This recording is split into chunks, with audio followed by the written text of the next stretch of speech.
তোদের ভার্সিটির পাশের ক্যাফের অ্যাড্রেস আমি ছেলেকে পাঠিয়ে দিছি। এই সাজেই যাবি নাকি? হ্যাঁ। কোনো সমস্যা? একদমই নয়। আচ্ছা, তাহলে আর 10টা মিনিট পরে বের হই। আচ্ছা, কিন্তু একটু তাড়াতাড়ি করিস। নিয়াজ ভাইয়া আর ভাবি চলে গেল। সাধু আমার পিঠ চাপড়ে বলল, আর একটু সাজাইয়া দিমু নাকি? হ, বলেই আমি সযত্নে সুন্দর করে গুছিয়ে রাখা আমার শাড়িটা বের করলাম। আমার হাতে শাড়ি দেখে সাধু বলল, বোন, এমন কিছু কইস না যেন, যাতে আমার কান শুনতে পায় তুই এই শাড়িটা পরবি। আহা, এই না হলে তুই আমার পরাণের বান্ধবী? তুই কি এই শাড়িটারে তেনা তেনা না বানাইয়া রেহাই দিবি না? বেশি কথা কবি না। এটা পরলে আমার সুখ সুখ লাগে। ওরে কৈতুরী বেগম, তোমার সুখ সুখ লাগে না, আমার কানা কানা লাগে। কি লাগে তোর? তোর এই শাড়িটা দেখতে দেখতে আমার চোখ দুইটাই নষ্ট হইয়া গেছে, বুঝলি? ভালো হয়েছে।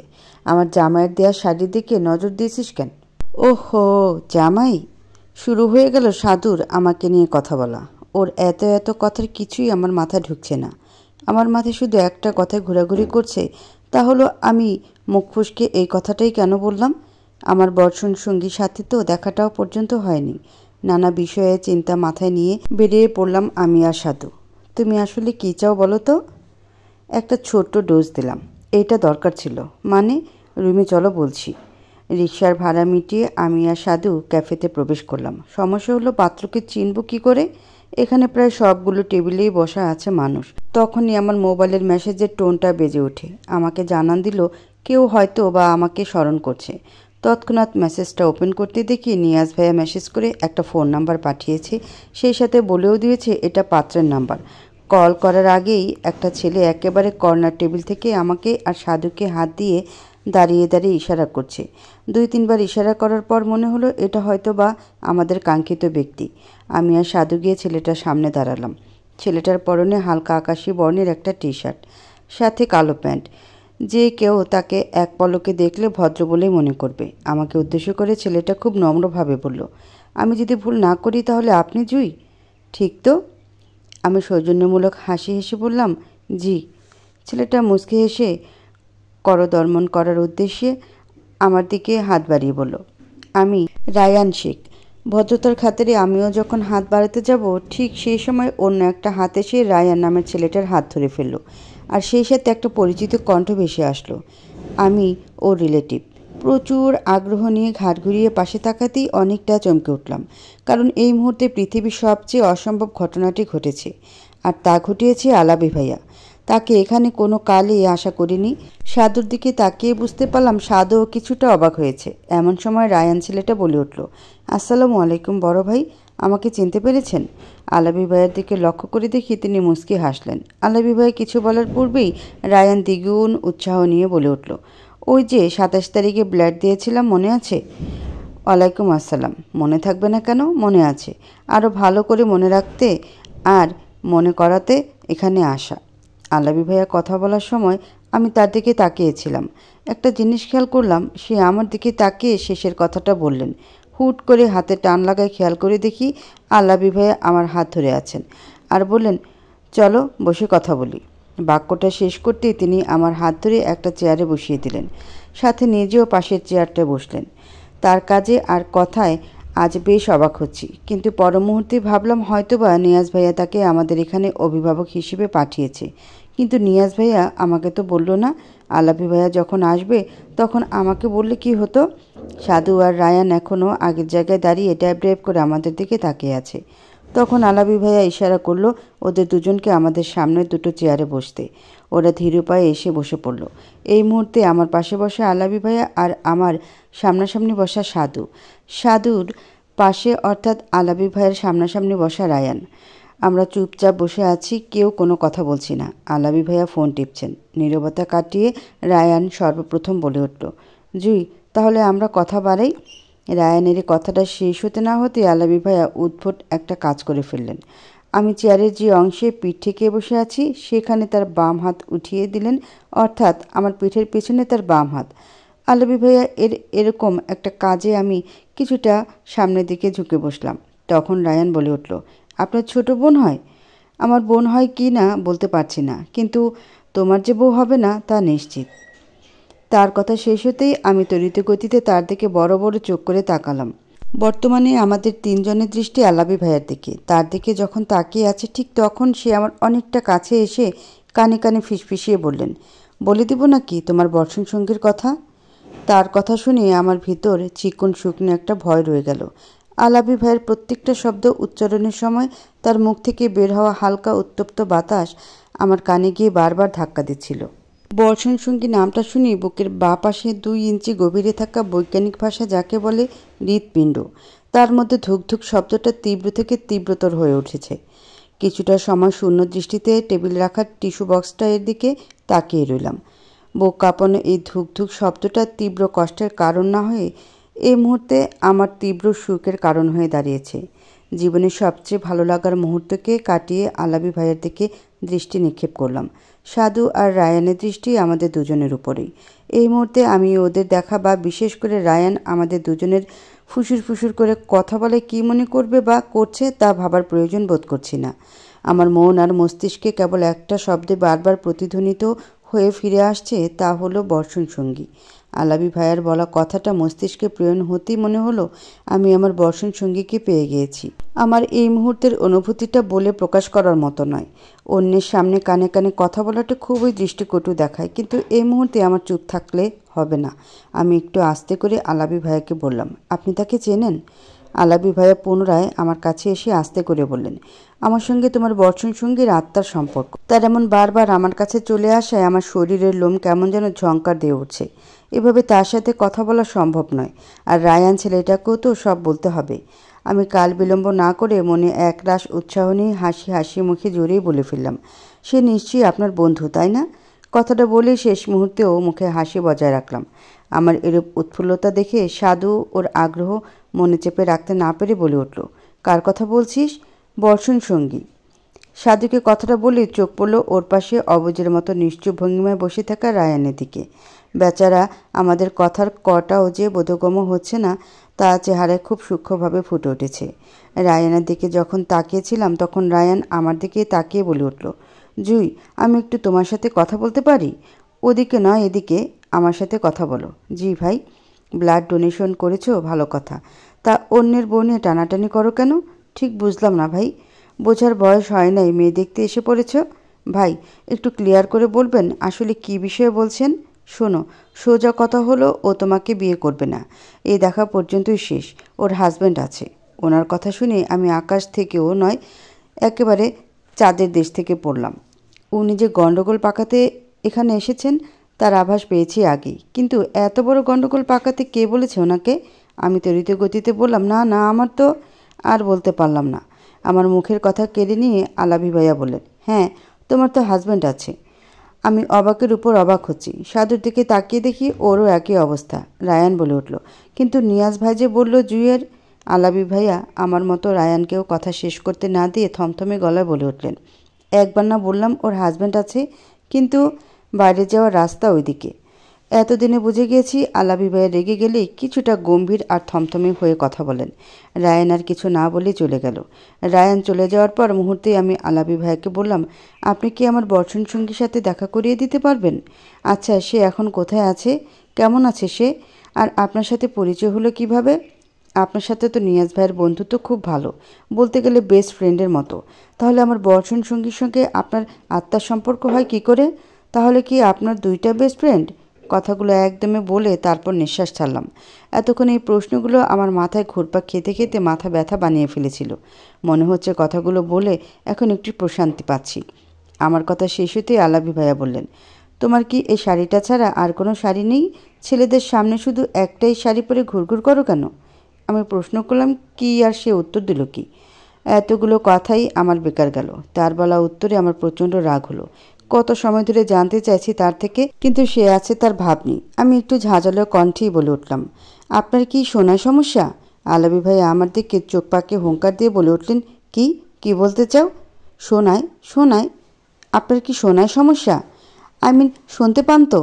এতগুলো কথা বললাম, এতগুলো প্রশ্ন করলাম আপনাকে, আপনি উত্তর কি দিলেন আমাকে? তোমার প্রশ্নের উত্তর দেওয়ার মুডে এখন আমি নেই। যখন হবে তখন বলবো। এবার আমার প্রশ্নের উত্তর দাও। একটাই শাড়ি কেন পরো তুমি বারবার? Same to you. এখন মুড নেই, যখন মুড হবে তখন বলবো। আমার কথাটা শেষ হতে উনি হুট করে দাঁড়িয়ে কোথায় যেন হেঁটে চলে গেলেন।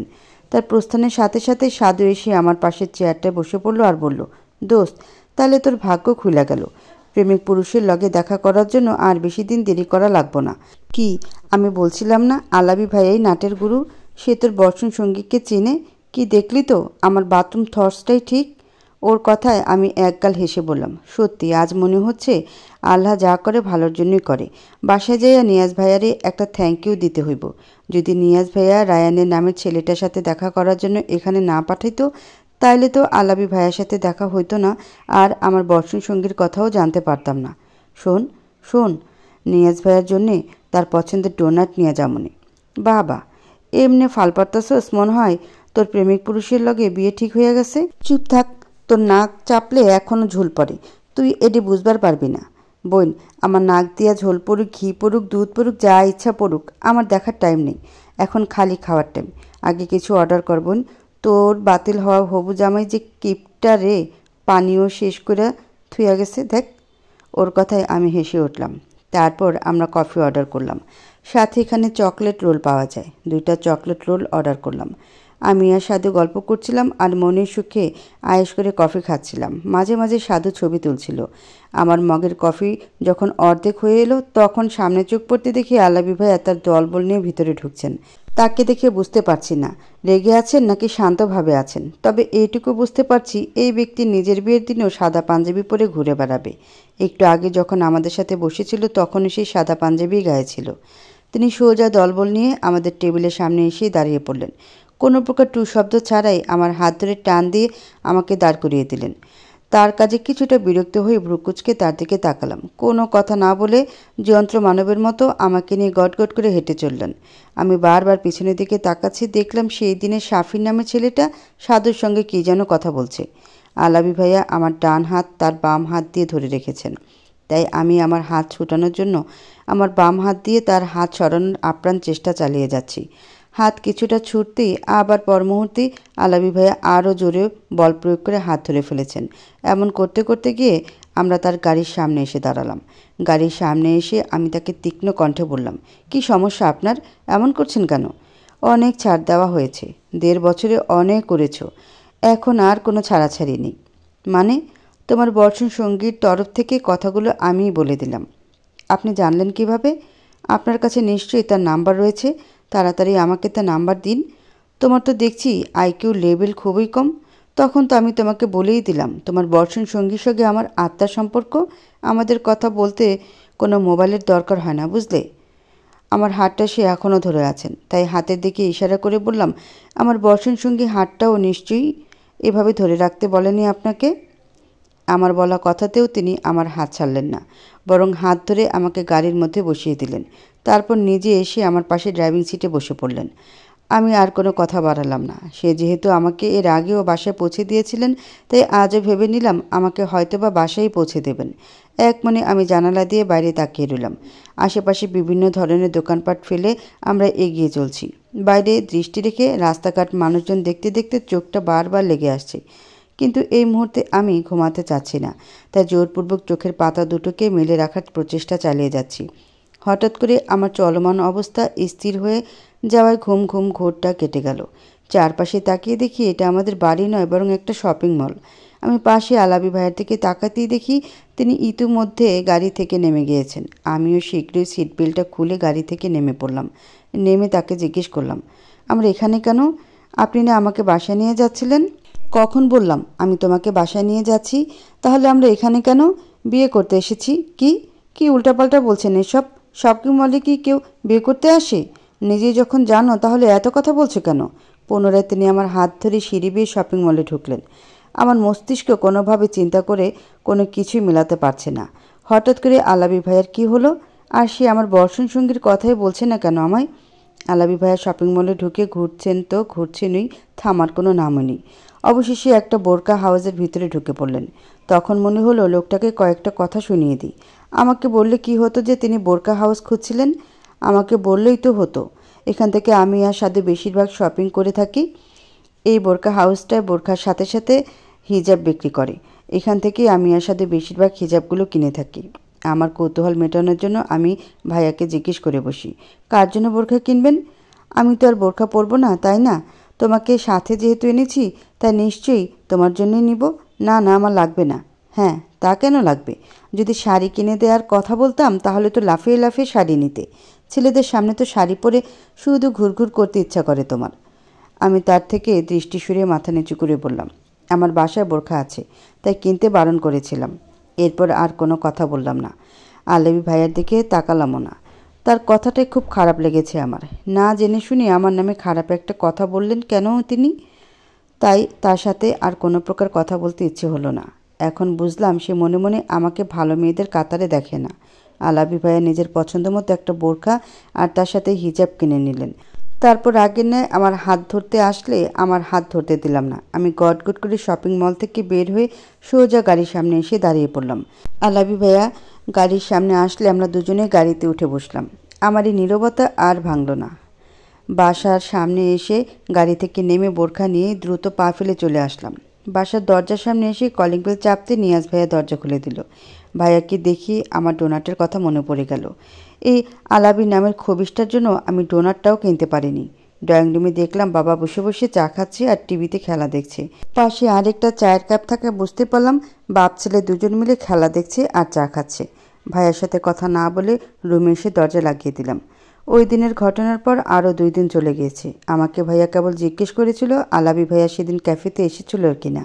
আশ্চর্যের ব্যাপার হলো, আমি বাসায় আসার পর নিয়াজ ভাই আমাকে আর রায়ানের সম্পর্কে কিছুই বলেনি।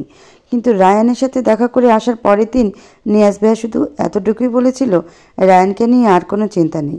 আলাবি আমাকে সব বলেছে। সাধুর সঙ্গে কথা বলে জানতে পেরেছিলাম শাফির নামের ছেলেটা আলাবি ভাইয়ের সেক্রেটারি, আর ওই ছেলেটাই সাধুকে বাসায় পৌঁছে দিয়েছিল। রাতে ঘুমানোর আগে ওয়াশরুমে বেসিনের সামনে দাঁড়িয়ে দাঁড়িয়ে ভালোভাবে মুখটা ফেস ওয়াশ দিয়ে ধুয়ে নিচ্ছিলাম।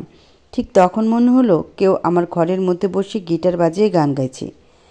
খারিয়াত পুছো কাভি তো কাফিয়াত পুছো, तुम्हारे बिन दीवाने का क्या हाल है, दिल मेरा देखो ना मेरी हासियत पूछो, तेरे बिन एक दिन जैसे 100 साल है।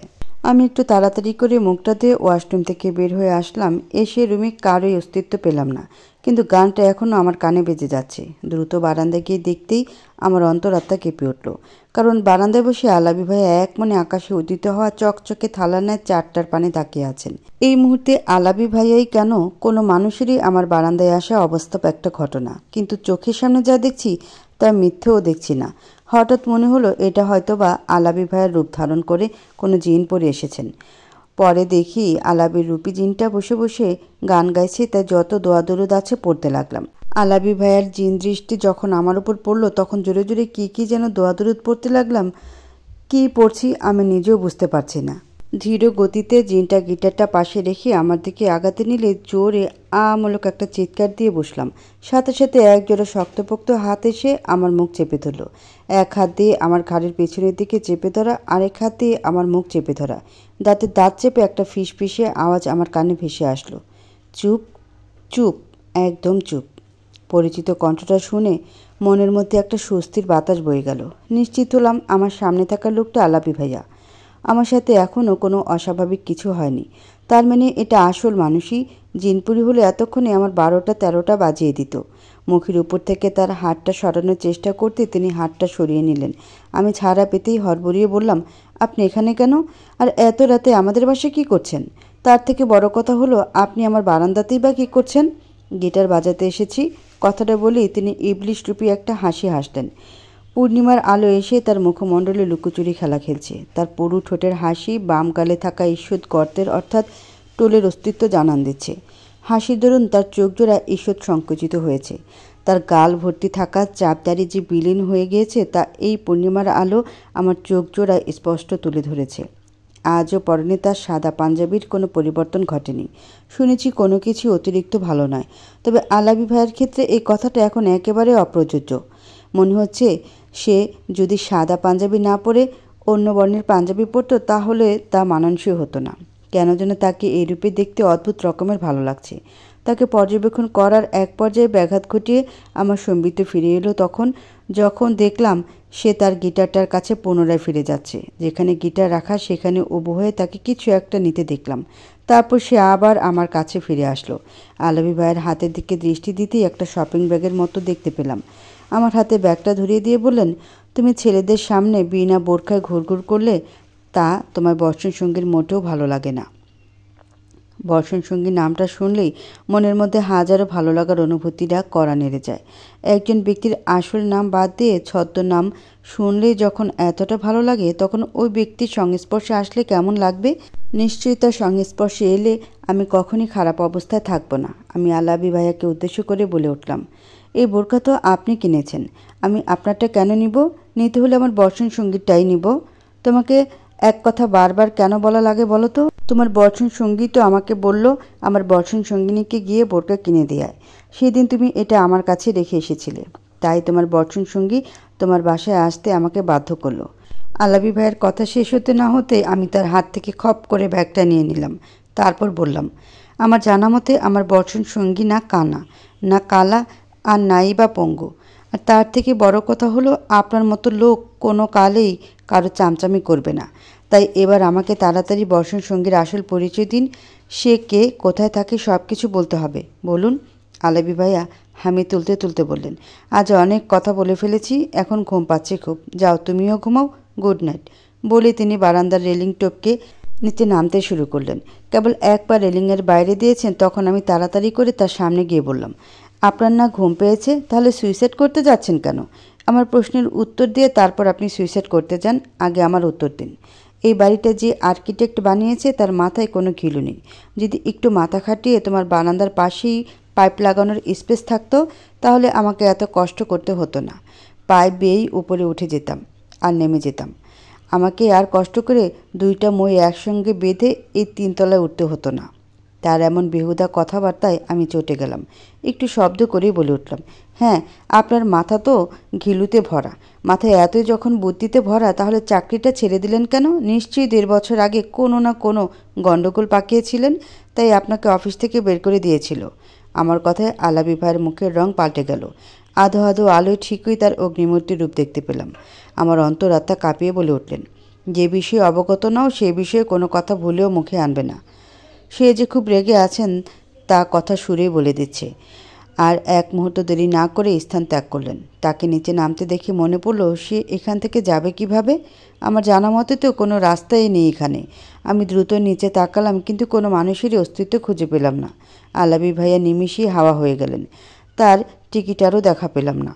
রুমে এসে আলাবি ভাইয়ের ব্যাপারে কিছু সময় ভাবাভাবি করে বিছানায় শুয়ে পড়লাম, হাতে মোবাইলটা নিয়ে। প্রায় সময় বর্ষণ সঙ্গী আর আমার পুরনো মেসেজ পড়তে পড়তে ঘুমিয়ে যাই। আজকেও তার ব্যতিক্রম হলো না। সকালে অ্যালার্মের শব্দে ঘুম ভাঙল। উঠে ফজরের নামাজ পড়ে নিলাম। নামাজটা শেষ করতেই বাইরে ঝুম বৃষ্টি পড়তে লাগলো। কিছু সময় বারান্দায় গিয়ে মনোযোগ সহকারে বৃষ্টি বিলাস করে পুনরায় রুমে ফেরত আসলাম। হঠাৎ করে মনে হলো, এখন বাসায় ইলিশ মাছ ভাজা দিয়ে ভুনা খিচুড়ি রান্না না হলে বৃষ্টি রাজিরা অভিযোগ জানাতে দলে দলে ছুটে আসবে। মনির এই অদম্য ইচ্ছাটাকে আর পুষে রাখতে পারলাম না। চলে আসলাম খিচুড়ি রান্নার অভিযানে। রান্নাঘরে এসে দেখি ভাবিও এইমাত্র রান্নাঘরে এসেছে। যেদিন থেকে জানতে পেরেছিলাম আমাদের বাসায় নতুন অতিথির আগমন ঘটবে, সেদিন থেকেই ভাবিকে বেশি কাজ করতে দিই না। রান্নার কাজ তো একেবারেই করতে দিই না। ভাবি এখন শুধু বাসায় ঘুরে ঘুরে এই ঘর ওই ঘর গুছিয়ে রাখে। কমলা আন্টি এখন আর সকাল সকাল আসে না। যখন আমি ভার্সিটিতে চলে যাই, সেই সময়টা এসে ভাবিকে সঙ্গ দেয়। ভার্সিটিতে আমার 3য় বর্ষের ক্লাস শুরু হয়ে গিয়েছিল আমাদের সুবর্ণ জয়ন্তীর পরের দিনই। সেদিন থেকে কমলা আন্টি আমার অনুপস্থিতিতে ভাবির সঙ্গে থাকে। আমি আসলে কিছু সময় পরে ডিউটিতে চলে যায়। আমার মতো ভাবিরও ইলিশ মাছ পছন্দ। আমি দাঁড়িয়ে দাঁড়িয়ে ইলিশ মাছ ভেজে চলেছি, আর পাশেই ভাবি আমার সঙ্গে গল্প করে চলেছে। ইদানিং ভাবির আচরণে অনেক কিছুরই পরিবর্তন লক্ষ্য করতে পারছি। হুটহাট করে এক একটা ইচ্ছে পোষণ করে বসে, তবে তা খুবই ছোট ছোট ইচ্ছে। একেই বুঝি বলে প্রেগনেন্সি সময়ের মুড সুইং। সকালবেলা আমি, ভাবি আর বাবা হালকা পাতলা নাস্তা করলেও নিয়াজ ভাইয়ের ভাষ্য মতে সকালে খেতে হবে রাজার হালে, দুপুরে খেতে হবে সেনাপতির হালে, আর রাতে খেতে হবে প্রজার হালে। আমার রান্না খিচুড়ি বরাবরই ভাইয়া আর বাবার পছন্দের। এই খিচুড়িটাও একসময় ভালো রাঁধতে পারতাম না, আর 10-5টা মায়ের মতো আমাকে আমার মা রান্না শেখায়নি। আমার কমল আন্টি আমাকে রান্না শিখিয়েছে। সে আমাকে কম আদর স্নেহ করে না, কিন্তু ওই যে একটা কথা আছে না, মা তো মাই, মায়ের সমতুল্য আর কেউ হয় না। আমার রান্নার হাতে খড়ি মাকে দিয়ে শুরু হয়নি, সেই জায়গায় একটা আফসোস রয়ে গিয়েছে। খাওয়া দাওয়া করে রুমে এসে বিছানা গায়ে এলিয়ে দিলাম। বাইরে থেমে থেমে মুষলধারে বৃষ্টি হচ্ছে। এই পরিবেশে বাইরে বের হতে একটু ইচ্ছে করছে না। ভার্সিটি যাওয়া তো বাদই দিলাম। এমনিতে আমি আর সাধু ভার্সিটিতে অনিয়মিত নই, খুব কমই ক্লাস মিস করি, কিন্তু বর্ষাকালে এসে আমার সকল নিয়ম ভেঙে দেয়। এই মুহূর্তে মনে হচ্ছে কাঁথা মুড়ি দিয়ে কোনো একটা নাটক বা মুভি দেখতে দেখতে ঘুমিয়ে পড়ি। মোবাইল চালাতে চালাতে ঘুমিয়ে পড়ার ব্যাপারটা আমার খুব ভালো লাগে, যদিও এটা একটা বদ অভ্যাস, কিন্তু তাও আমার ভালো লাগে। সাধুকে একটা মেসেজ করে জানিয়ে দিলাম আজকে আর ভার্সিটি যাব না। এরপর কাঁথা মুড়ি দিয়ে মন পোড়া ছবিটা মোবাইলে চালু করে দিয়ে দেখতে লাগলাম, কিন্তু একটু পরে বুঝতে পারলাম আমার পক্ষে আর চোখের পাতা খুলে রাখা সম্ভব নয়। ধীরে ধীরে ঘুমের রাজ্যের সঙ্গে সখ্যতা করতে পাড়ি জমালাম ঘুম রাজ্যে। ঘুম ভাঙতেই সর্বপ্রথম চোখে পড়ল আমার ডান পাশে পড়ে থাকা মোবাইলটার দিকে। শোয়া থেকে উঠে বসে মোবাইলটা হাতে নিয়ে দেখি 11:37। মোবাইলে চলতে থাকা মুভিটাও শেষ হয়ে গিয়েছে এতক্ষণে। আমার রুম থেকেই কয়েকজন মানুষের অট্টহাসির আওয়াজ পাচ্ছি। আন্দাজ করে বুঝতে পারলাম হয়তোবা ড্রয়িং রুমে 4-5 জন মানুষ বসে কথা বলছে। সেই সাথে আবার হাসির আওয়াজও ভেসে আসছে। কে এসেছে তা পরখ করার জন্য বিছানা ছেড়ে ওয়াশরুমে গিয়ে ফ্রেশ হয়ে আসলাম। এরপর মাথায় ভালোভাবে ওড়না দিয়ে রুমের বাইরে পা বাড়ালাম। ড্রয়িং রুমের দৃশ্য চোখে ভেসে উঠতেই মনে হলো আমার চোখের সামনে কোনো দৃশ্যই স্বাভাবিক নয়। এক মুহূর্তের জন্য মনে হচ্ছে আমি বুঝি 1.5 বছর আগে চলে এসেছি। আমাদের ড্রয়িং রুমে নিয়াজ, আলাবি আর সজল নামের 3 যুবক ঠিক সেই 1.5 বছর আগের মতো বসে বসে তাদের জমানো কথার ঝুড়ি খালি করছে। আমার এত অবাক হওয়ার কারণ আলাবি ভাইয়া তার বাবা ইন্তেকালের পর একবারের জন্য আমাদের বাসায় আসেননি। কালকে রাতে প্রথম এসেছিলেন, আর সজল ভাইয়াও আসেননি। নিয়াজ ভাইয়ের সাথে সজল ভাইয়ার শুধু ফোনেই কথা হতো। তাকে বাসায় আসতে বলা হয়েছে অনেকবার, কিন্তু সে নাকচ করে দিয়েছিলেন। আজ অনেকগুলো দিন বাদে সেই পুরনো বন্ধুগুলো এক হয়েছে। কাল রাতের তুলনায় আজ আলাবি ভাইয়ের মুখশ্রী বেশ স্পষ্ট আমার কাছে। 1.5 বছর আগে সেই আলাবি ফিরে এসেছে মনে হচ্ছে। আমি পা বাড়িয়ে তাদের নিকটে গিয়ে দাঁড়ালাম। আমাকে দেখা মাত্রই সজল ভাইয়া বলল, আরে জুই, কই ছিলি এত সময়? আর আছিস কেমন? আমি একগাল হাসি এনে বললাম, আলহামদুলিল্লাহ ভাইয়া, ভালো আছি অনেক। তুমি কেমন আছো? আর এতদিন কি আমাদের বাসার রাস্তা ভুলে গিয়েছিলে নাকি? তেমন না, আসলে আলাবি ছিল না, তাই আমারও আশা হয়নি।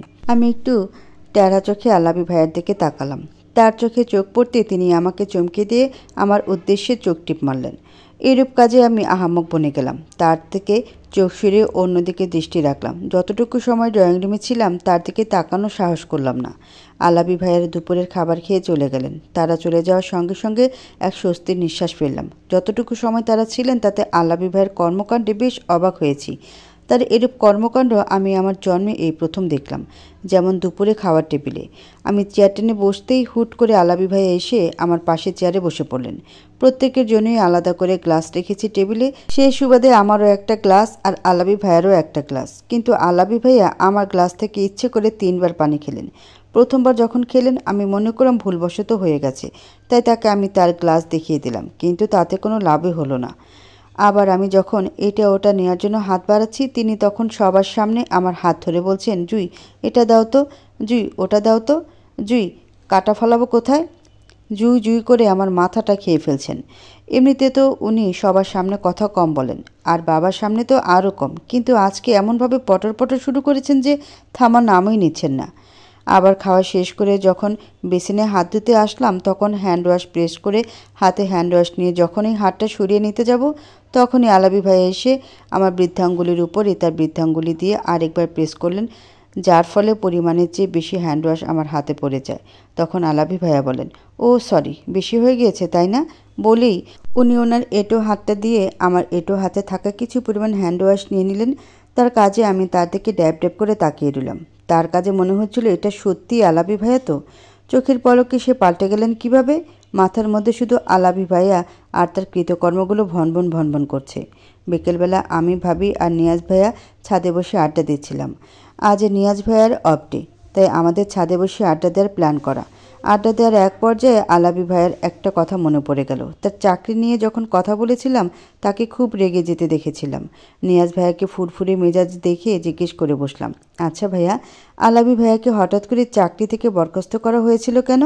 আমি জানি আলাবি ভাইয়া নিজে থেকে রিজাইন দিয়েছিলেন, ভাইয়াও এখন এই উত্তরটাই দিবে, কিন্তু কেন রিজাইন দিয়েছিলেন সেটা আমাকে জানতে হবে। তাই ভাইয়াকে প্রশ্নটা একটু ঘুরিয়েই করলাম, তোর বাসা থেকে তোকে কেউ তাড়িয়ে দেবে? মানে হলো দীর্ঘদিন ধরে যে অফিসে কাজ করে আসছি সেটা আলাবির বাবার অফিস। ওর বাবা আমাদের অফিসের 70% শেয়ার হোল্ডার, আর ও চাকরিটা ছাড়েনি, শুধু সশরীরে অনুপস্থিত থেকে কাজ করছে। ভাইয়া কথাটা শেষ করে একটু থেমে পুনরায় বলতে লাগলো, শোন, মজার ব্যাপার হলো ও যখন ওর সার্টিফিকেট পেয়েছে, মানে পড়ালেখা শেষ করে কোম্পানিতে জয়েন করে, তখন জানতে পারি কোম্পানির 70% শেয়ার হোল্ডার ওর বাবা। আলাবির বাবা নিজেও কখনো বিলাসিতাকে ভোগ করেননি, আর আলাবিকেও বিলাসপূর্ণ অবস্থায় রাখেননি। সবসময় মধ্যবিত্ত পরিবারের মতো জীবনযাপন করিয়েছে ওকে। ওর বাবার ধারণা ছিল ছেলেকে দুহাতে ইচ্ছামতো টাকা উড়াতে দিলে ছেলে বকে যাবে। সবসময় বাবার আদর্শ ছেলে হিসেবে থেকেছে আলাবি। বাবা ছেলে দুই বন্ধুর মতো ছিল। সজল একবার আমাকে বলেছিল আলাবি কলেজে থাকতে মারামারির ওস্তাদ ছিল, ওর জন্য বাসায় নালিশ আসতো, কিন্তু এমন নয় যে রাস্তাঘাটে মারামারি করে বেড়াতো। সব সময় ওর বিরুদ্ধে খারাপ লোকগুলোই নালিশ নিয়ে আসতো। ওর বাবা কি করতো জানিস?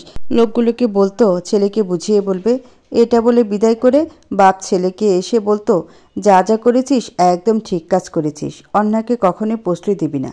খুব বড় ধরনের মারামারি বাঁধত না বলে ঝামেলা বাড়িতে নালিশ অব্দি চুকে যেত। তার মানে আলাবি ভাইয়া আঙ্কেলের চলে যাওয়াতে খুব কষ্ট পেয়েছে, তাই না? হ্যাঁ, পৃথিবীতে কোনো বাপ ছেলে একসাথে সিগারেট খায় বলতো? আলাবি আর ওর বাবা আমার চোখে প্রথম দেখা বাপ ছেলে ছিল, যারা দুজনে একসঙ্গে সিগারেট ফুঁকত। ওর বাবাকে হারিয়ে জীবনে সবচেয়ে বড় ধাক্কাটা খেয়েছে। তার কারণ কি জানিস? ওর বাবাকে নিয়াজ ভাইয়া কথাটা সম্পূর্ণ করতে পারল না, সঙ্গে সঙ্গে ভাইয়ের ফোন বেজে উঠল। ফোনে কথা বলতে বলতে সোজা নিচে চলে গেল, সম্পূর্ণ কথাটা শোনা হলো না। কিন্তু আলাবি ভাইয়ের জন্য এখন খুব খারাপ লাগছে। আমার সাথে আমার মায়ের খুব বেশি স্মৃতি ছিল না। কম সময়ের স্মৃতিগুলোকে আঁকড়ে ধরে আমি আজও মায়ের জন্য কান্না করি। তাহলে আমার থেকেও তো করুণ অবস্থা আলাবি ভাইয়ার, কারণ তার পুরো 28টা বছরের স্মৃতি জড়িয়ে আছে তার বাবার সাথে।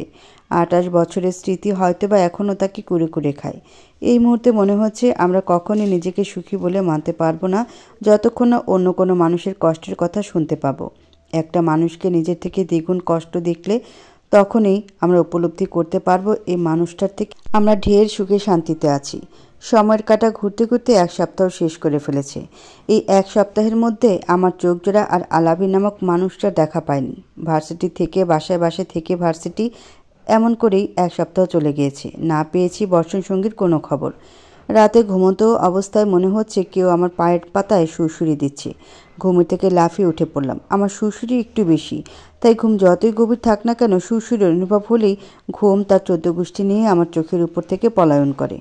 আমার ঘুম ছুটতে দেখি আলাবি ভাইয়া আমার পড়ার টেবিলের সামনে রাখা চেয়ারটার উপর আয়েশি ভঙ্গিতে পায়ের উপর পা তুলে বসে আছেন। তাকে দেখে হড়বড়িয়ে বিছানা থেকে দাঁড়িয়ে পড়লাম। পাশ থেকে দ্রুত ওড়নাটা নিয়ে ভালোভাবে গায়ে জড়িয়ে নিলাম। তারপর আলাবি ভাইয়ের দিকে ক্ষুদ্র দৃষ্টি নিক্ষেপ করে বললাম, এত রাতে একটা মেয়ের ঘরে কি আপনার? হুটহাট এভাবে চলে আসেন কেন? তিনি হুট করে আমার মুখোমুখি এসে দাঁড়িয়ে পড়লেন। তারপর বললেন, যাবে আমার সাথে? রাগের সহিত আমি তাকে বললাম, রাত বিরাতে আমি আপনার সাথে কোথায় যাব? আর রাত এখন কয়টা বাজে জানেন আপনি? সরি, আজকে ঘড়ি পড়তে মনে নেই, তাই বলতে পারছি না। তার এই কথাটা আমার রাগে ঘি ঢালতে যথেষ্ট ছিল। আমি রাগে গজগজ করতে করতে তাকে আমার দেয়াল ঘড়ির দিকে তাকিয়ে ইশারা করে বললাম, এখন রাত 3টা বেজে 10 মিনিট। এত রাতে আপনার এখানে আসার মতলবটা কি? মতলব কিছুই না, আজ বর্ষণ সঙ্গীর সাথে দেখা হলেও হতে পারত। যাই হোক, ভালোভাবে নাক ডেকে ঘুমাও, আমি চললাম।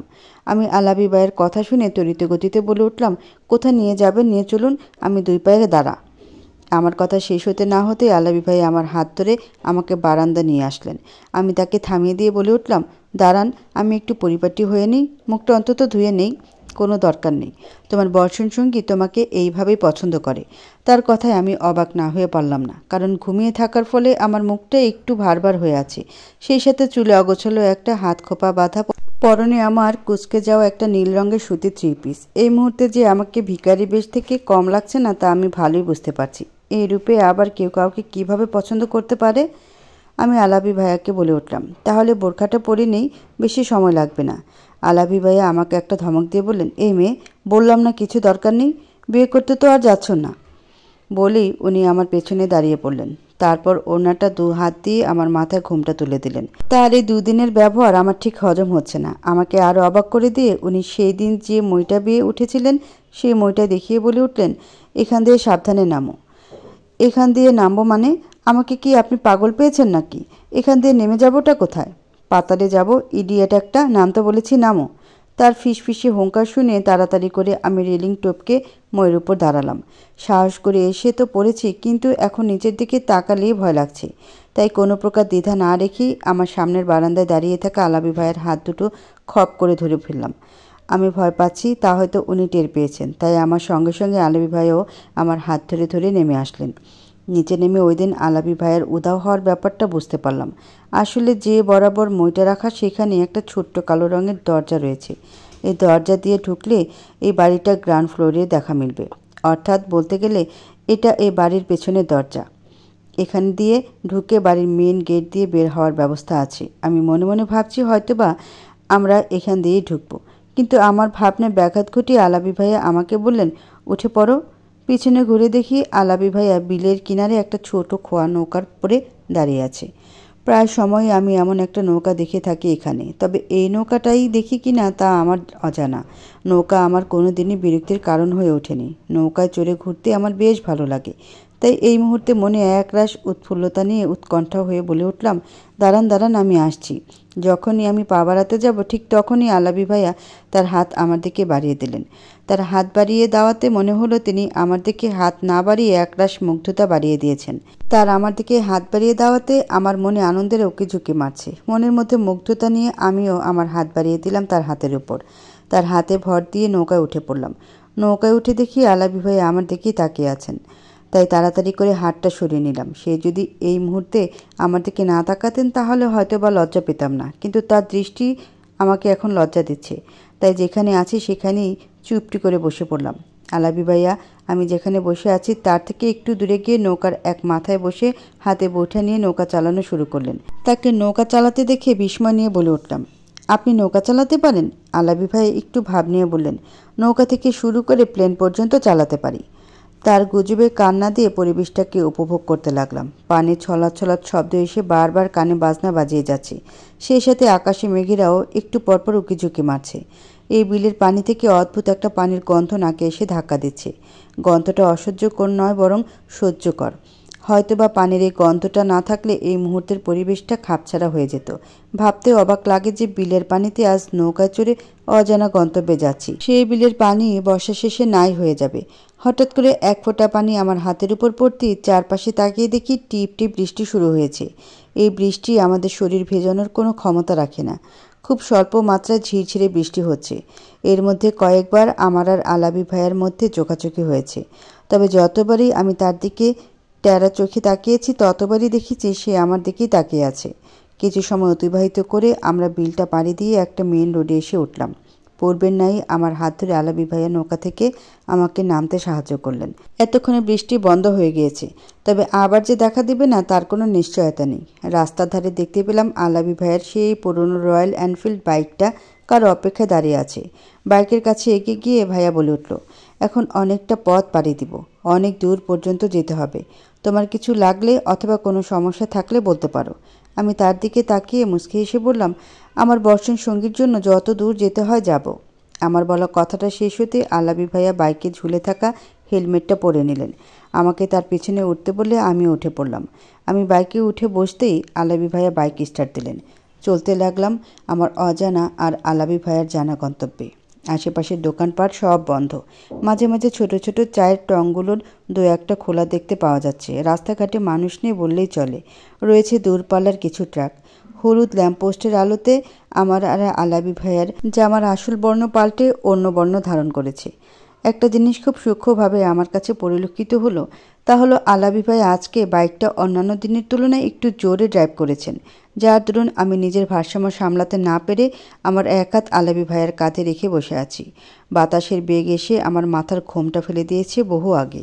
দীর্ঘ 2 ঘন্টার মতো পথ অতিক্রমের পর আলাবি ভাইয়া তার বাইকটা বন্ধ করে দেন। চারপাশে নীলাভ আলোরা লুকোচুরি খেলায় মেতে উঠেছে। এই আবছা নীলাভ আলোতে বুঝতে পারছি আলাবি ভাইয়া যে রাস্তায় বাইক থামিয়েছেন তার আশেপাশে বাস টার্মিনাল। আলাবি ভাইয়াকে উদ্দেশ্য করে আমি বলে উঠলাম, কোথায় এসেছি আমরা? আলাবি ভাইয়া আমার হাত ধরে হাঁটা শুরু করে আর বললেন, গেলেই দেখতে পাবে। কিছুটা আগানোর পর আলাবি ভাইয়া আমার হাত ছেড়ে দিয়ে আমার পাশে দাঁড়িয়ে পড়লেন। আমাদের সামনে বিশাল বড় এক জলরাশি। আলাবি ভাইয়া বললেন, এটা পদ্মা নদী, তুমি এখন মাওয়া ঘাটে। আশেপাশে পরখ করে দেখি এদিকটা মানুষের সমাগম খুব একটা নেই, তবে বাস টার্মিনালের ওখানে মোটামুটি মানুষ ছিল। আলাবি ভাই আমাকে ইশারা করে সামনে দেখালেন। সামনে তাকাতে চোখ জোড়া জুড়িয়ে গেল। ভোরবেলায় সূর্যের উদয়ের সময়ে পরিবেশ মৃদু সূর্যালোক ছড়িয়ে পড়েছে, তবে সূর্যটা দিগন্তের নিচে অবস্থান করেছে। সূর্যটা দেখা না গেলেও সূর্যের অবস্থান কোন দিকে তা বুঝিয়ে দিচ্ছে তার লাল আলোর রেখা। সূর্যের একাংশ দিগন্তের উপরে চলে আসছে এবং তা ধীরে ধীরে পরিষ্কার হয়ে উঠছে। অজান্তে ঠোঁটের কোণে মৃদু হাসির ছাপ পড়ল। এক দৃষ্টিতে তাকিয়ে আছি রক্তিম আভার দিকে। সময় যত অতিবাহিত হচ্ছে রক্তিম বৃত্ত ততই তার রূপ স্পষ্ট করে তুলছে। আশেপাশে থেকে কানে ভেসে আসছে দক্ষ কণ্ঠের মুয়াজ্জিনের আজানের ধ্বনি। আজান শেষ হতেই সূর্য তার পরিপূর্ণরূপে উদিত হলো। নদীর পানিতে ভেসে উঠেছে সূর্যিমামার চোখ ধাঁধানো স্বর্ণালী অবয়ব। নদী তার চকচকে সোনালী বর্ণের পানিতে দৃষ্টি দিতে বারণ করছে। হঠাৎ করে খেয়াল করলাম আমার ঠিলে হাত খোপাটা সম্পূর্ণরূপে খুলে গেছে। মনে হচ্ছে কেউ আমার চুলে হাত গলিয়ে দিয়ে খোপা করছে। ঘাড়ে একটা বলিষ্ঠ হাতের ছোঁয়ায় আমি খানিক কেঁপে উঠলাম। পাশে লক্ষ্য করতে দেখি আলাবি ভাইয়া নেই। বুঝতে দেরি হলো না আমার পেছনে কে দাঁড়িয়ে খোপা করছে। খোপা করা শেষ হতেই মনে হলো খোপায় কিছু একটা গুজে দেওয়া হচ্ছে। মিহি একটা কণ্ঠ এসে কানে বাজতেই শুনতে পেলাম, হবে কি আমার সারা জীবনের বর্ষণ সঙ্গিনী? হবে কি তোমার বর্ষণ সঙ্গিনী? কথাটা কর্ণপাত হতেই আমার চোখ জোড়া অশ্রুসিক্ত হয়ে আসতে চাইল। এই মুহূর্তে কারো মুখে কোনো কথা নেই। সে একই ভঙ্গিমায় দুজন দাঁড়িয়ে আছি। হৃৎপিণ্ড ক্রমশ তার ধুক ধুক শব্দের বাজনা বাজিয়ে যাচ্ছে। এই মুহূর্তটার অনুভূতি আমার কাছে অবর্ণনীয়। পৃথিবীর কোনো ভাষাতেই প্রকাশ করে বোঝাতে পারবো না কতটা সুখ মনে দোলা দিচ্ছে। চোখের অশ্রুবিন্দুকে আর ধরে রাখতে পারলাম না। দর দরিয়ে গাল বেয়ে পানি পড়তে লাগলো। এ কি বুঝি বলে সুখের কান্না? এই মহেন্দ্র ক্ষণেরই তো অপেক্ষায় ছিলাম আমি। 2 বছর ধরে যাকে আমি ভালোবেসেছি তাকে আমি চিনব না কি করে? আমার বর্ষণ সঙ্গীকে তো চিনে গিয়েছিলাম সেদিনই, যেদিন তার অফিসে বসে শাল সেলাই করেছিলাম। আমি এতটাও বোকা নই। সেদিন তার অফিসে তার হাতের সেই গোটা গোটা লেখা আমাকে বলে দিয়েছিল কে আমার বর্ষণ সঙ্গী। হাতের লেখা এক ব্যক্তির সঙ্গে আরেক ব্যক্তির মিল থাকতেই পারে, তবে অবিকল একই রকমের হয় না। সেদিন আমি আমার বর্ষণ সঙ্গীর হাতের লেখা চিনতে মোটেও ভুল করিনি। ওই দিনে ভেবে নিয়েছিলাম আলাবি ভাইয়াই আমার অদেখা বর্ষণ সঙ্গী। তবে তার আচার আচরণে খুব একটা নিশ্চিত হতে পারছিলাম না, আর তাকে পরীক্ষা করে নিশ্চিত হওয়ার সুযোগও পাচ্ছিলাম না। ঠিক সেই সময়ে নিয়াজ ভাইয়া যখন বলে আমাকে পাত্রপক্ষ দেখতে আসবে, তখনই সঠিক সুযোগটা পেয়ে যাই। ইচ্ছে করেই তার দেওয়া শাড়িটা পরে যাই। সেদিন ভেবে নিয়েছিলাম যদি আলাবি ভাইয়া আমাকে একটু পরিমাণ হলেও ভালোবাসেন তাহলে ঠিকই আসবেন। আর সে এসে তার বোকামির পরিচয়ও দিয়েছেন। আগে নিশ্চিত না থাকলেও সেদিন নিশ্চিত হয়ে যায় আমার বর্ষণ সঙ্গী আর কেউ নয় বরং আলাবি ভাইয়াই। তার হাতের লেখা দেখার পর থেকে যতবার তার সঙ্গে দেখা হয়েছে ঠিক ততবারই আমার মন বলেছে এই বুঝি সে বলবে আমি তোমার বর্ষণ সঙ্গী, কিন্তু সে বলেনি। তার মুখ থেকে শোনার অপেক্ষা ছিলাম আমি। আজ তা সার্থক হলো। কিন্তু তার এত অভিনয়, এর পেছনে কাহিনী আমার জানা নেই। শুরু থেকেই তিনি অভিনয় করে গিয়েছেন, তাকে তো এমনি এমনি ছাড় দেব না। তার অভিনয়ের পালা শেষ হলো, এবার আমার অভিনয়ের পালা শুরু। নিজের মনের সঙ্গে যখন কথাগুলো বলছিলাম ঠিক তখন দেখি আলাবি ভাই আমার মুখোমুখি দাঁড়ানো। তিনি কখন আমার সামনে এসেছে তা ঘূর্ণাক্ষরও টের পায়নি। আমার সামনে দাঁড়িয়ে তিনি তার মোবাইলটা আমার সামনে তুলে ধরে বলে উঠলেন, কেমন হয়েছে? আমি মোবাইলের স্ক্রিনে তাকিয়ে দেখি একটা ছবিতে খুব স্পষ্ট বোঝা যাচ্ছে আমার খোপায় একটা বেলি ফুলের মালা নিপুণ হাতে গুজে দেওয়া। বেলি ফুলের মালাটা দেখে এতক্ষণে বুঝতে পারলাম কোথা থেকে বেলি ফুলের গ্রানের সুবাস আসছিল। মনের মধ্যে খুব খুশি খুশি লাগছে। আলাবি ভাইয়াকেও অনেক উৎফুল্ল দেখাচ্ছে। মুখে হাসি আনতে গিয়েও আনলাম না, মুখের মধ্যে গম্ভীরতা টেনে আনলাম। আলাবি ভাইয়া আমাকে কথা না বলতে দেখে মোবাইলটা তার পাঞ্জাবির পকেটে গুজে বললেন, আমার উত্তর কিন্তু এখনও পাইনি। আমি আপনাকে বর্ষণসঙ্গী হিসেবে মানি না। এই 1.5 বছরে না ছিল আপনার কোনো খোঁজ, আর না নিয়েছেন আমার কোনো খোঁজ।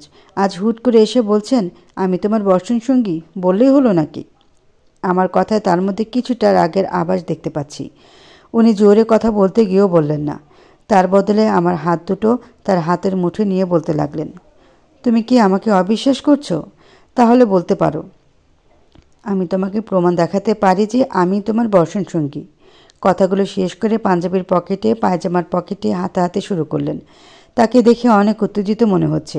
পকেট থেকে মোবাইলটা বের করে আমাদের সেই পুরনো মেসেজগুলো বের করে আমার সামনে ধরে বলতে লাগলেন, দেখো এগুলো তো মানবে, আমাদের পুরনো মেসেজ। তারপর পুনরায় মোবাইল নিয়ে কিছু ছবি বের করলেন। আমার সামনে ধরতে দেখলাম তার পাঠানো সব চিঠিগুলোর ছবি। আলাপি ভাইয়া উৎকণ্ঠা হয়ে বললেন, এগুলো তো মানবে? তোমাকে পাঠানো সব চিঠির ছবি? আমাকে বোকা মনে করেছেন? আজকাল ফেক মেসেজ বানানোর অনেক অ্যাপস আছে। আর আপনিও তো বলেছিলেন বর্ষসঙ্গীর সাথে আপনার আত্মার সম্পর্ক, তার মানে নিশ্চয়ই সে আপনার ভাই বা বন্ধু বা কোনো আত্মীয় স্বজন, তার থেকেই হয়তো ছবিগুলো নিয়েছেন। আমি আপনাকে এই মুহূর্তে মানতে পারছি না। আমি তোমার বর্ষণসঙ্গী, ট্রাস্ট মি। বিশ্বাস কেন করছো না ড্যামিট? লাস্টের কথাটা তিনি আমার হাত ধরে ঝাঁকিয়ে চিৎকার করে বললেন, আহা, মনে কী যে শান্তি অনুভব হচ্ছে বলে বোঝানো যাবে না। চেয়েছিলাম একদিন সে এইভাবে চিৎকার করে বলবে আমি তোমার বর্ষণসঙ্গী। এই মুহূর্তটা তার কাছে বিষাদময় হলেও আমার কাছে জীবনের সবচাইতে প্রিয় অনুভূতির মুহূর্ত। আশেপাশে মানুষের আনাগোনা বেড়েছে বলতে গেলে ভুল হবে, বলতে হবে প্রচুর পরিমাণে বেড়েছে। প্রায় প্রত্যেকেই একবার হলেও আমাদের দিকে তাকাচ্ছে। ব্যাপারটা দেখতে শোচনীয় লাগছে না। তাই তার থেকে হাত ছাড়িয়ে বললাম, সকাল হয়ে গিয়েছে, আমাকে বাসায় দিয়ে আসুন। আমার কথা শেষ হতে না হতে তিনি আমার হাত খুব শক্ত করে ধরে হাঁটতে লাগলেন। এমনভাবে হাতটা ধরে রেখেছেন মনে হচ্ছে তার ভেতরে সকল ক্ষোভ আমার এই হাতের উপরে ছাড়ছেন। কয়েক কদম এগিয়ে তিনি থেমে গেলেন। পেছনে আমার দিকে ফিরে একটা সাদা রঙের মাস্ক পরিয়ে দিলেন। তারপর পুনরায় আবার হাত ধরে হাঁটতে লাগলেন। এর মধ্যে আমাদের আর কোনো কথা হলো না। তার বাইকটা যেখানে ছিল সেখানে এসে আমার হাতটা ছেড়ে দিলেন। বাইকে উঠে বসে আছেন, কিন্তু আমাকে ওঠার জন্য বলছেন না। বুঝতে পারছি মশায়ের রাগ এখন 7 আসমানে। আমি কিছু না বলে বাইকে উঠে বসলাম। বাইক স্টার্ট হতেই ভয় সিটিয়ে গেলাম। বাইকে চড়েছি নাকি রকেটে চড়েছি তা বোঝা মুশকিল। হাত দিয়ে আলাপি ভাইয়ের পাঞ্জাবির কাঁধে অংশ কোনো মতে চেপে ধরে বসে রয়েছি। একটু পর অবস্থা বেগতিক দেখে 2 হাত দিয়ে তার কাঁধের পাঞ্জাবি খামচে ধরে বসে রইলাম। রাস্তাঘাটে মানুষের সঙ্গে সঙ্গে বেড়েছে যানবাহনের ভিড়। এই মুহূর্তে আমার একটা হাইওয়ে দিয়ে ছুটে চলেছি। আগের তুলনায় বাইক এখন কিছুটা ধীর গতিতে চলছে, কিন্তু একেও স্বাভাবিক গতি বলা যাচ্ছে না। প্রায় আধা ঘন্টা থেকে 1.25 ঘন্টার মতো সময় হবে আমরা বাইকে উঠেছি। হঠাৎ করে দেখি আলাপি ভাইয়া বাইক ঘোরাতে শুরু করেছেন, অর্থাৎ আবার পেছনের রাস্তায় ব্যাক করছেন। পুনরায় আগের রাস্তায় যেতে দেখে আমি ত্বরিত গতিতে বলে উঠলাম, আপনি কোথায় যাচ্ছেন? আবার এই রাস্তা দিয়েই না আমরা আসলাম। আমার প্রশ্নের পৃষ্ঠে কোনো জবাব পেলাম না, কিন্তু আমি থেমে থাকলাম না। তাকে আবারও জিজ্ঞেস করতে লাগলাম। অনেক সময় ধরে তাকে জিজ্ঞেস করার পরেও কোনো জবাব পেলাম না। তখন আমি নিজে থেকেই দমে গেলাম। এতক্ষণ বাসার চিন্তা না হলেও এখন হচ্ছে, কারণ এখন সকাল 6:30। আর কিছুক্ষণ পরেই ভাবি এসে আমার রুমে ডাকাডাকি শুরু করবে। তখন তো আমাকে পাবে না, আর আমি বাসায় গিয়েই বা কী বলবো? ভেবেছিলাম সকাল সকাল বাসায় পৌঁছে যাব, কিন্তু এখন পড়ে গেলাম আরেক টেনশনে।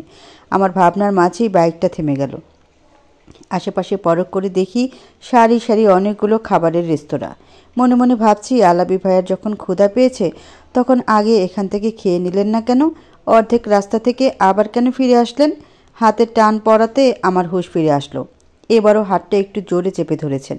উফ, বুঝি না আমার হাত ধরি কেন সারাক্ষণ ওনার টানাটানি করতে হবে।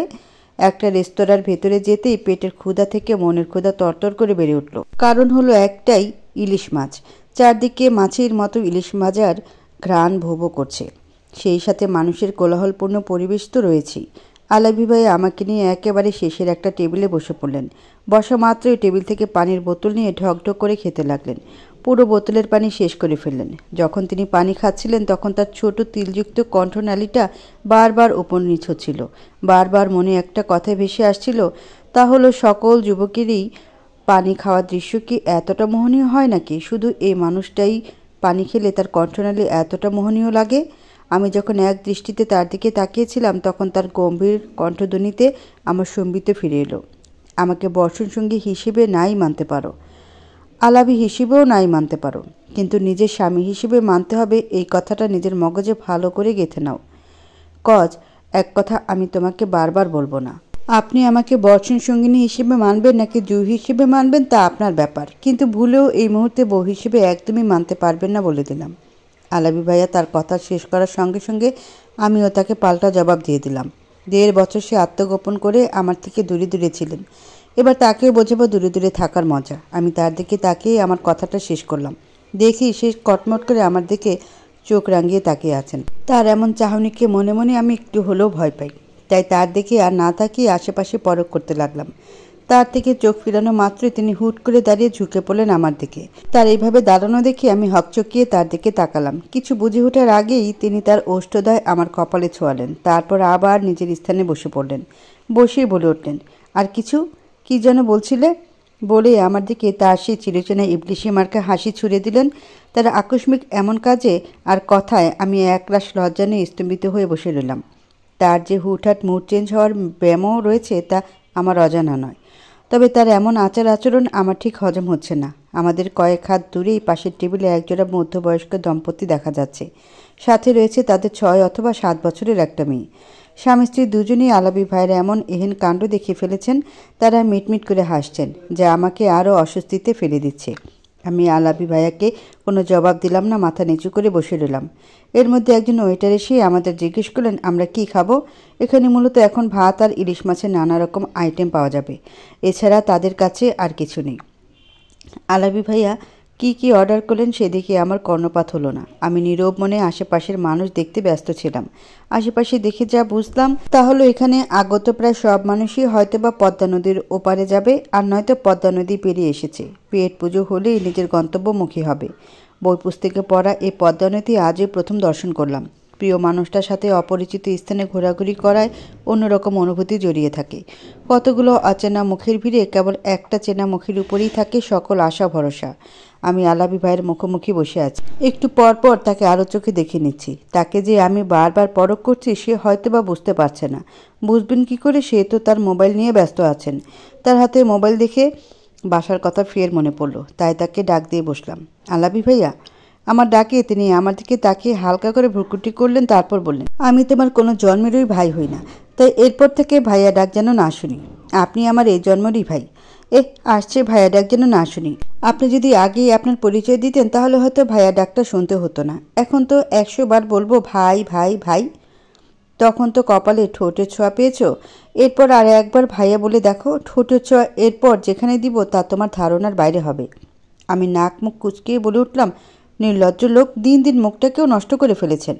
উনি কিছু বলার আগেই একজন লোক এসে গরম গরম ধোয়া ওঠা ভাত ভর্তি 2টো প্লেট টেবিলের উপর রাখলেন। এরপর প্লেটে করে রাখলেন ভাজা ইলিশ মাছের সাথে নানান রকমের ভর্তা। আর কথা না বাড়িয়ে খাওয়া শুরু করলাম। এভাবে কোনো খোলামেলা রেস্তোরাঁয় বসে ভাত খাওয়াটাও আমার জীবনে প্রথম। তার জন্যই রাত থেকে সকাল পর্যন্ত কিছু নতুন নতুন অনুভূতিকে আলিঙ্গন করতে পারলাম। তেঁতুল বলতেই যেমন জিভে জল এসে পড়ে, তেমন ইলিশ মাছ নাম শুনলেই আমার জিভে জল এসে পড়ে। তাই আশেপাশের কোনো খবর না নিয়ে যখন নিজের পেট পুজো ব্যস্ত ছিলাম, তখন হঠাৎ করে আলাবি ভাইয়ের প্লেটের দিকে চোখ পড়ল। দেখি উনি বিনা ইলিশ মাছই কেবলমাত্র ভর্তা দিয়ে ভাত খেয়ে যাচ্ছেন। তাকে জিজ্ঞেস করলাম, আপনি মাছ নেবেন না? আলাবি ভাই আমার দিকে কিছুটা অসহায় চাহনি দিয়ে বললেন, এই মাছে প্রচুর কাঁটা, তাই।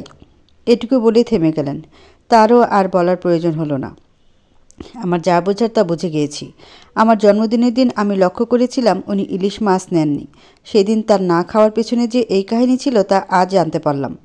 তার পানে একটা মুচকি হাসি দিয়ে সামনে থাকা মাছের প্লেট থেকে 1 পিস মাছ নিয়ে সন্তর্পণে কাটা বেছে বেছে তার প্লেটে উঠিয়ে দিলাম। আমার থেকে এমন ব্যবহার হয়তো তার কাছে একেবারেই অপ্রত্যাশিত ছিল। তিনি আমার দিকে কিছু সময় তাকিয়ে থেকে খাওয়া শুরু করলেন। ইলিশ মাছের কথা মনে পড়তে সেদিন রাতের কথাও মনে পড়ে গেল। কথাটা অনেক দিন ধরেই আমার মাথায় ঘুরপাক খাচ্ছে। সেদিন আমাকে সিঁড়িতে ধাক্কাটা কে মেরেছিল? যদি আলাবি ভাইয়াই হয়ে থাকেন তাহলে বলতে হয় সে হয়তোবা ছাদে থাকতেই তার বাবার মৃত্যুর সংবাদ শুনেছেন। তাই তার হিতাহিত জ্ঞান হয়তোবা সাময়িকের জন্য লোপ পেয়েছিল। বাবার এমন একটা সংবাদ শুনে যে কোনো সন্তানেরই দিশেহারা অবস্থা হয়ে যাবে। তারপর আলাবি ভাইয়ের সাথে তার বাবার সম্পর্ক ছিল গভীর বন্ধুত্বের। ওই সময়ে তার ওই রকম আচরণ মেনে নেওয়া গেলেও 1.5 বছরের আত্মগোপন একেবারেই মেনে নেওয়া যায় না। কোন কারণের জন্য তার এমন করতে হলো ভেবেই আমি কুল পাচ্ছি না। আর যদি অন্য কেউ আমাকে ধাক্কা দিয়ে থাকে তাহলে আমাকে ধাক্কা দেওয়ার তার কী উদ্দেশ্য ছিল? মোট কথা সেদিন রাতের ঘটনার কিছুর সাথেই কিছুর যোগসূত্র খুঁজে পাচ্ছি না। মনে মনে ভেবে নিলাম তাকে এই সম্পর্কে জিজ্ঞেস করব, কিন্তু এখন না, আরও কয়েকদিন পর। কারণ এখন তো আমি তার সাথে দূরে থাকার অভিনয় খেলা করব। আমার আকাশ কুসুম ভাবনার মধ্যেই আমাদের খাওয়া শেষ হলো। রেস্তোরাঁর বাইরে এসে সামনেই তার সাদা বর্ণের গাড়িটা দাঁড়ানো দেখলাম। গাড়ির বাইরে শাফিন নামের ছেলেটা দাঁড়িয়ে আছে। আমরা দুজনে গাড়ির কাছে যেতে শাফিন বলে উঠল, ভাই, আপনার বাইক পাঠিয়ে দিয়েছি, আর এই যে গাড়ির চাবি। বলেই শাফিন আরেকটা ছেলের সাথে একটা বাইক করেই চলে গেল। শাফিন চলে যেতেই আমি আলাবি ভাইকে প্রশ্ন করলাম, গাড়িতে কেন? বাইকই তো ঠিক ছিলাম, ফুরফুরে বাতাস খেতে খেতে বাসায় যেতাম। হ্যাঁ, আর আমি আমার বউয়ের চেহারাটা সবাইকে দেখাতে দেখাতে যেতাম, তাই না? কে আপনার বউ? কিসের বউ? আর আমি তো মাস্ক পরে আছি, আসো দেখাই কিসের বউ। কথাটা বলা শেষেই তার মুখে দুষ্টুমি ভরা হাসির ছাপ দেখতে পেলাম। তিনি এক পা করে আমার দিকে এগিয়ে আসতেই আমি দ্রুত গতিতে গিয়ে গাড়িতে উঠে বসলাম। গাড়ি কিছু দূর যাওয়ার পর আমি আলাবি ভাইয়াকে জিজ্ঞেস করলাম, আচ্ছা, আমাদের যেতে আর কত সময় লাগবে? 2 থেকে 2.5 ঘন্টা, জ্যামে পড়লে 3 ঘন্টার মতোও লাগতে পারে। এখন প্রায় 7:45 বাজে, তার মানে বাসা যেতে যেতে 10টা বা 10টার বেশি বেজে যাবে। আমি আলাবি ভাইয়াকে পুনরায় জিজ্ঞেস করলাম। বাবার ভাইয়া যখন জিজ্ঞেস করবে কোথায় ছিলাম, বাসায় গিয়ে তখন আমি কি বলবো? সেটা তোমার ব্যাপার। কি আমার ব্যাপার মানে? আপনিই তো আমাকে নিয়ে এসেছেন, আমি তোমাকে কোনো জোর জবরদস্তি করেছি নাকি? বর্ষণ সঙ্গীর নাম শুনেই তো তুমি লাফিয়ে লাফিয়ে চলে আসলে। এই মুহূর্তে তার উপর খুব রাগ হচ্ছে, বলার মতো কিছু মুখও আসছে না। তার দিকে কটমট করে তাকালাম, কিন্তু তাতে তার কোনো ভাবান্তর নেই। সে এক মনে গাড়ি ড্রাইভ করে যাচ্ছে। কিছু সময় তার দিকে তাকিয়ে থেকে সিটে মাথা এলিয়ে দিলাম। ভাবতে লাগলাম বাসায় যেয়ে কি বলা যায়। আমার ভাবনার রাজ্য থেকে কখন যে ঘুমের রাজ্যে চলে গিয়েছি তা টের পাইনি। ঘুম ভাঙতে দেখি আমার জানালার পাশের গ্লাসটা খোলা, সেই সাথে আমার চুলের খোপাটাও খোলা। জানালা দিয়ে মাঝারি গতির বাতাস এসে আমার চুলকে এলোমেলো করে দিচ্ছে। মূলত এলোমেলো চুল আমার মুখে আছড়ে পড়ার কারণেই ঘুমটা ভেঙে গিয়েছে। আমার পাশেই লক্ষ্য করলাম আলাবি ভাইয়া এক মনে গাড়ি চালিয়ে যাচ্ছেন। গাড়ির স্টিয়ারিংয়ের সাথে ঝুলছে খোপায় লেপটে থাকা বেলি ফুলের মালাটা ওখানে দেখে একটু অবাক হলাম, কারণ আমার মনে হচ্ছে খোপাটা খুলে চুল এলোমেলো হয়েছে বাতাসের বেগে। সেই হিসেবে মালাটা আমার চুলে খোলা অবস্থায় থাকতো অথবা নিচে পড়ে যেত, মানে আমার আশেপাশেই থাকতো। অত দূরে গেল কিভাবে? ওহ, নিশ্চয়ই আলাবি ভাইয়া রেখেছেন। মালাটা থেকে এখন তীব্র সুবাস ছড়াচ্ছে না, কিন্তু তাও মৃদু একটা সুবাস ছড়িয়ে আছে পুরো গাড়ি জুড়ে। প্রায় 10টার দিকে গাড়ি আমাদের এলাকা ঢুকলো, কিন্তু আমার বাসার রাস্তায় না ঢুকে সাধুদের বাসার রাস্তায় দিয়ে ঢুকছে। ওদের বাসার রাস্তা দেখে আমি বলে উঠলাম, এই রাস্তায় কেন ঢুকছেন আপনি? আমাদের বাসার রাস্তা তো পেছনে বাঁদিকে ফেলে এসেছেন। আমার কথা শেষ হতে না হতেই গাড়ি সাধুদের বাসার গেটের সামনে থেমে গেল। আলাবি ভাইয়া আমার দিকে তাকিয়ে বললেন, তোমার বান্ধবী থেকে গিয়ে যে কোনো একটা নোট নিয়ে আসো। 1 মিনিটের মধ্যে যাবে আর আসবে, নো গসিপ। বাসায় গিয়ে বলবে তোমার বান্ধবীর বাসায় এসেছিলে নোট আনার জন্য, এতটুকু বললেই হবে, বাকিটা নিয়াজ সামলে নেবে। মানে? নিয়াজ ভাইয়া কি করবে আবার? কি সামলাবে? তাড়াতাড়ি যাও, আমার সময় নেই হাতে। আমি আর কথা না বাড়িয়ে গাড়ি থেকে নেমে পড়লাম। সাধুকে এর আগে আমি আলাবি ভাইয়ের কথা বলেছিলাম, তাই ওকে সব কিছু বলা লাগেনি। শুধু আলাবি ভাইয়ের স্বীকারোক্তি মুখে বলে তাড়াহুড়ো করে একটা নোট নিয়ে আবার নেমে পড়লাম। বাসায় এসে আলাবি ভাইয়ার শেখানো বুলিগুলি বললাম।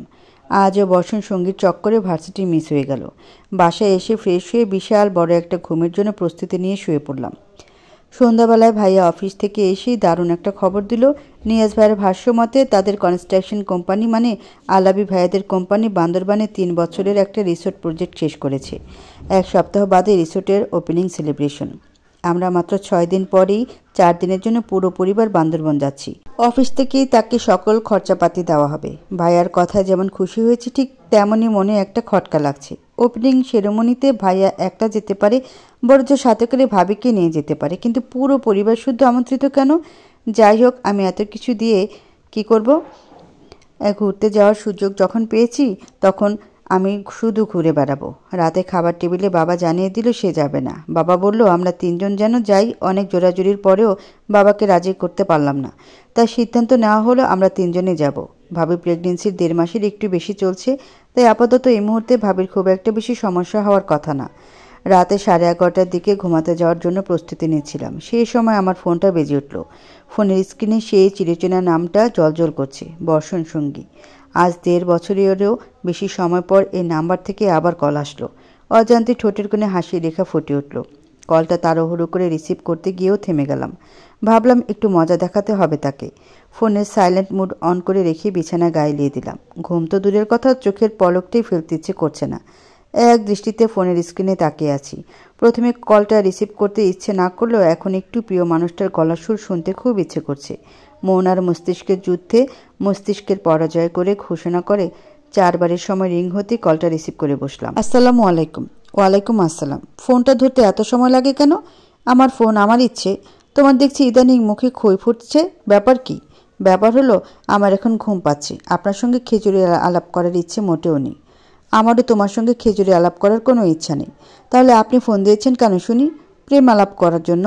তাহলে বসে বসে আপনার ঘরের মশার সাথে প্রেম আলাপ করুন, আমি রাখলাম। কথাটা বলে আর এক মুহূর্ত দেরি করলাম না, সঙ্গে সঙ্গে কলটা কেটে দিলাম। ফোনটা সাইলেন্ট মোডে রেখে দিলাম, তারপর 2 চোখের পাতা বন্ধ করে নিলাম। এবার ঘুম, শান্তির ঘুম হবে।